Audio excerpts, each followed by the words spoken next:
Business म्हणजे आपला फायदा बघणे नाही, तर आपल्या फायद्या अगोदर दुसऱ्यांचा विचार करणे.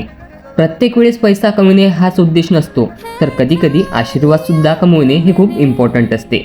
तर हाच उद्देश धरून आज मी गेलो होतो संपूर्ण बॅग भरून माझी प्रत्येक जिल्ह्यामध्ये ओळख निर्माण करण्याकरिता. माझी ओळख प्रत्येक जिल्ह्यात माझ्या प्रोडक्टने होईल, तेव्हा मी आनंदाने म्हणेल की मी सूरज शेंडे. सांगितलं होतं ना की माझ्या मोठ्या स्वप्नांचा धिंगाणा घालायचा आहे आणि त्यासाठी मी प्रामाणिकपणे मेहनत करत आहे.